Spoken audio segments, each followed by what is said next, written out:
Hi there, it's Elaine Andrews with Andrews Group with our Business Unusual series, and I'm sitting here in my beautiful listing up at Stonecliff just waiting for the agent to show up.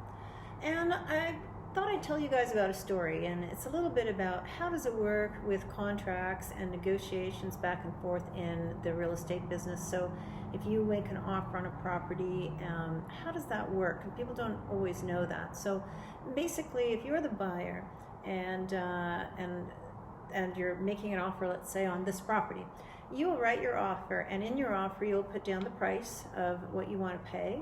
You'll put down a deposit which will be paid upon subject removal, assuming there's subjects.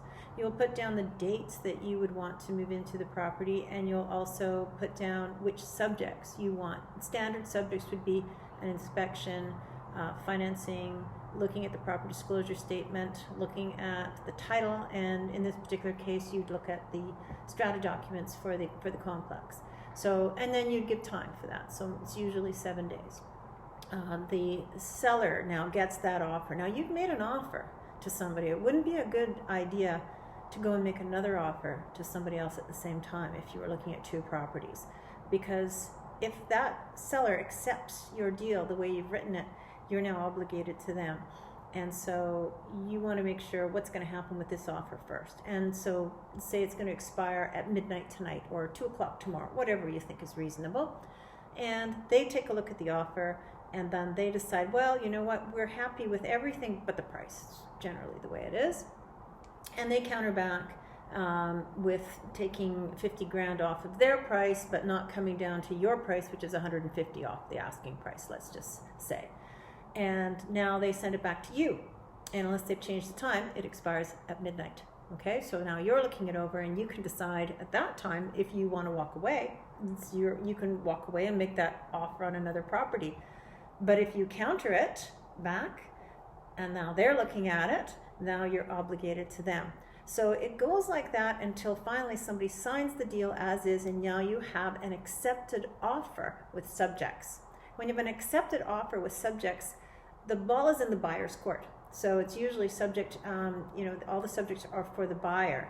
And so the buyer now gets to choose whether they're going to remove their subjects or not. And during that time, the seller is obligated to the buyer to sell their property if and when they remove their subjects. If they don't remove their subjects, and if they don't pay their deposit, then they're no longer obligated to that buyer. But that's the way it works. Now I'm going to throw something out there to you. So, and this just happened to us, to Andrews Group the other day. It's a sign of the market. So we wrote the offer to the seller countered on the price, and this is a house in North Vancouver at $2.5 million.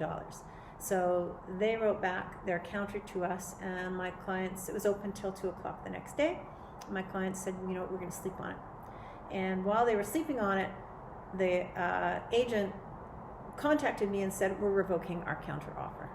Now they're totally able to do that because we hadn't signed it.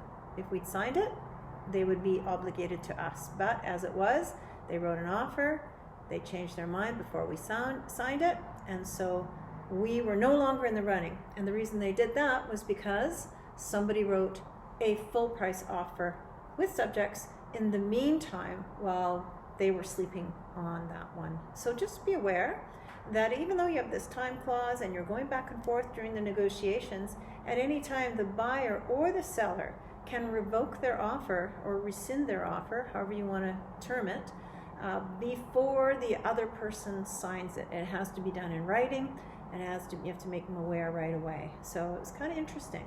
And the sign of the market, what does that mean?